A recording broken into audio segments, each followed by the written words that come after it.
What up, y'all?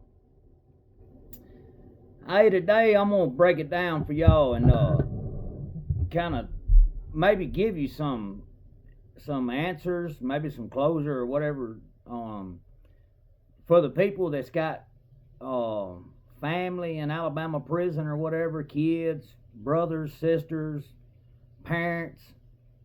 So I'm gonna tell you why sometimes like when you try to call and find out things and or like that um hypothetically your son's custody has got adjusted to community, which means he should be at a work release, and you call and you trying to find out why is he still behind the fence when he's got community custody. Why is he not at a work release?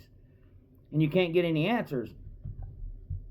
This, I don't know, because I never called. I was inside, so I wasn't able to call. But I can tell you what happened to me, just a personal experience. So, everybody that gets into prison, like when you get to your camp, when I got to Ventress, I had a classification officer. Everybody in the camp's got a classification officer. There's like 3 or 4 there between all 1,200 people or whatever. So, when I got to Kilby, I had community custody, which means that I should have went straight to a work release. I shouldn't even have had to go behind the fence. But I'd had a meth charge, so I had to take meth sap, which was at Ventress. So even though I had work release custody, they sent me down there to do this drug class or whatever. Well, I get right as I'm about to graduate, they quarantine the camp for tuberculosis, so that's another 90 days, just dead time. So anyway, they released the quarantine now, and I know that I should be one of the first ones out. I know it. Everybody else knew it. All the people, even the old heads, was like, "You'll be one of the first ones out of here, Cliff. You came in with community. As soon as you finish that class, they shipping you back to or shipping you to a work release." And I was like, all right. Well, they lifted the quarantine, and a week went by, and there was like 2 or 3 trains running and to work release, and I wasn't on none of them. And I was like, man, something ain't right about this. So I go down to the classification officer, knock on the door. He answers with, "What?" So I open the door, and this old dude, man, he was anyway. I asked him, I said, "Hey, man, my custody is community, and I finished the SAP class and the quarantine." And before I could even get out of my mouth what I wanted to say, this guy told me, "Get out of my office. I'll call you when I need you." And I'm like, man, here I am knowing that there might be a computer glitch or something, that if he'll freaking look at it, he might see it and say, "Oh, shit, hang on a minute, man. Let me change that. You're supposed to be..."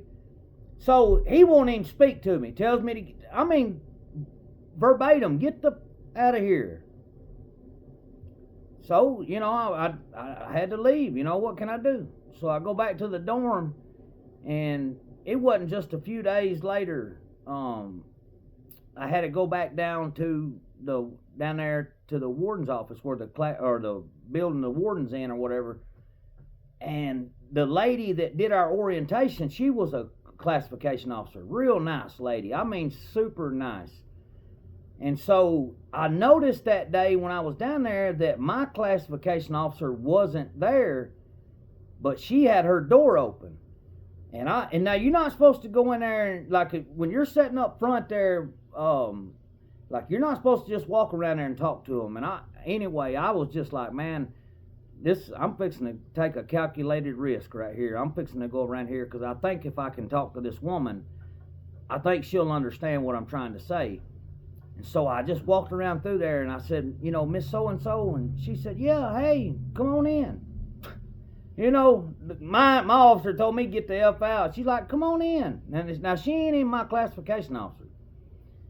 She said, "What's going on?" And I told her, I said, "Look," I said, I've been trying to talk to my classification officer, and they won't even talk to me." And I was like, "I've got community custody, and I'm finished with SAP. Like, I should have, like, why am I not leaving to go to work release? And she was like, I don't know, hang on a minute, let me look. She's like, who's your classification officer? And I go, pointed next door, and she goes, oh, God. Gets on the computer, looks around, she's like, this is weird, you should have already been gone. Hang on a minute. Yeah, Montgomery. Hey, yeah, inmate number blah, blah, blah, blah, blah, blah. Yeah, why is he not going to work release yet? Oh, he's going tomorrow morning. All right, thank you.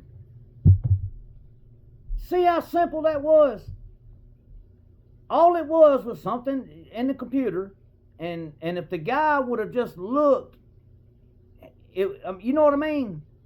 And then again, had that lady not called, then I still may not have went, And that's what's wrong. Like, there's so many people's parents that call, or whatever, brothers and sisters, because you can't do nothing from the inside. You got to get people from the outside to do it for you. You got to get them calling Montgomery to get the ball moving, okay? Well, they might call the camp and say, can I talk to his classification officer? Well, the classification officer may treat the parent or whatever like they did me when I tried to go in there. So, once again, nobody knows anything, and then there's some people, that they might be in a bad situation, may need to be transferred.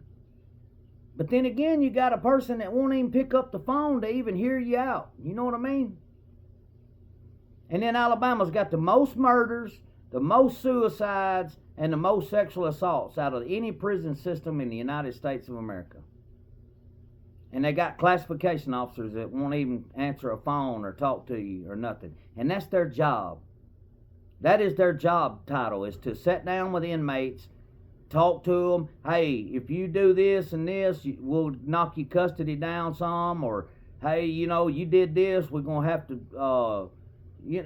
that's their job, is to talk to you and tell you what's going on and stuff. And you got them that, like I said, they'll tell you straight up, don't even come down here. If I don't call for you, don't you ever come to my office.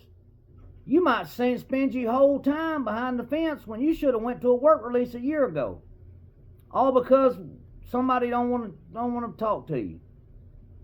And then you can go right next door to a lady that's super nice, calls Montgomery, and then boom, the next day you're going to work release. So there's your answer. If any of y'all wondered, like, man, why will these people not talk to me? Why do they? It's not all of them.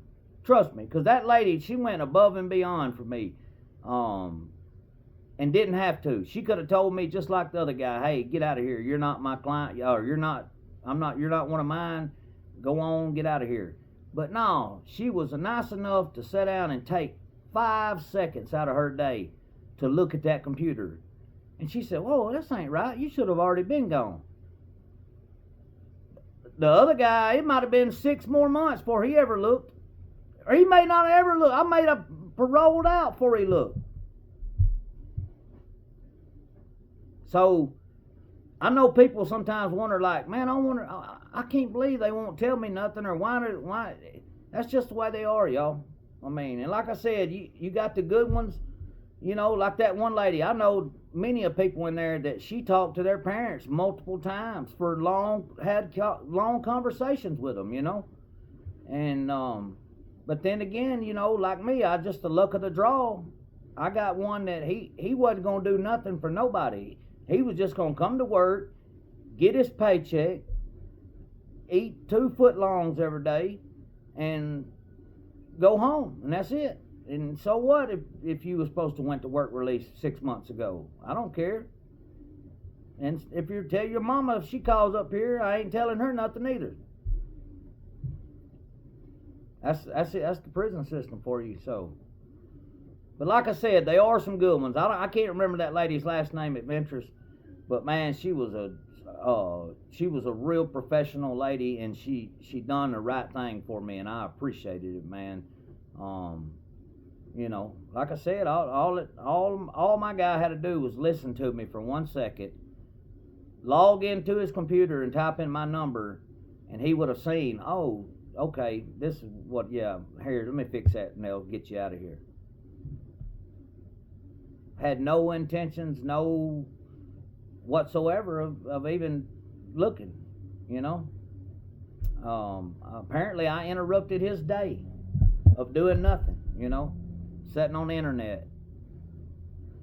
But thankfully there was a good lady next door that helped me, and she got me on work release where I was supposed to have been from the get-go. And but yeah, I'm just trying to like give people, because I know people have called and tried to get information and they've got the runaround, or they got hung up on, or they got told don't call back, or I'm not telling you anything, you know, you know, or no answer at all, you know. Call this number and leave a message and they'll call you back, and you never hear nothing back. So anyway, there's your answer.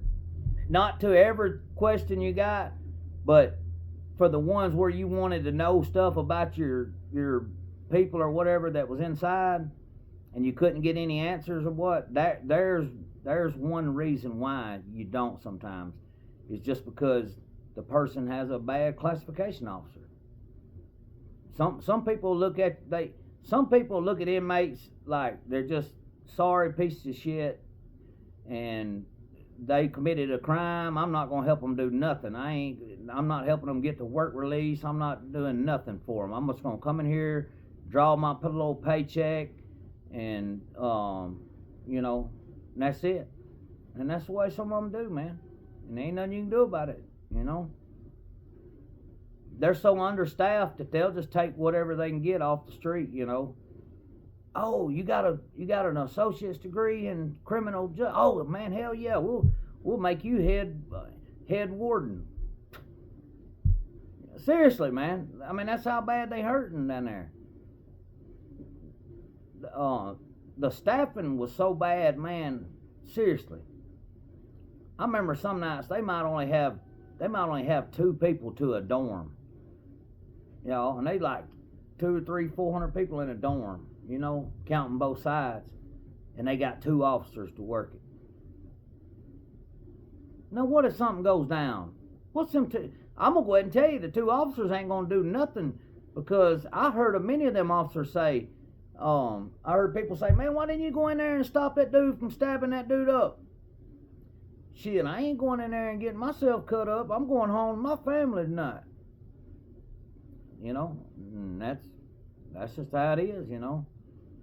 But I don't know. We'll see if this new complex is going to change. Supposedly, the Governor Kay Ivey complex prison or whatever is supposed to combat all the violence, sexual assaults, drug problems, and all that. I mean, when I don't know. I mean, the inmates ain't leaving and going to the drug house and buying some drugs and bringing them back. You know what I mean? Like, so I don't know, man. But anyway, listen, if y'all have ever had to call down there and try to get some answers or something, and you couldn't, and you got frustrated and couldn't figure out why or what, you know what I mean? There's one reason right there. There's maybe more that I don't know about, because like I said, I never called because I was inside. But I did go and try to speak to a dude one day, because I knew that, like, I knew I was supposed to have been gone. I mean, and he would not even speak to me, much less even look at the computer. And thank God that nice lady next door, thank you. So, well, all right, y'all. Y'all be good.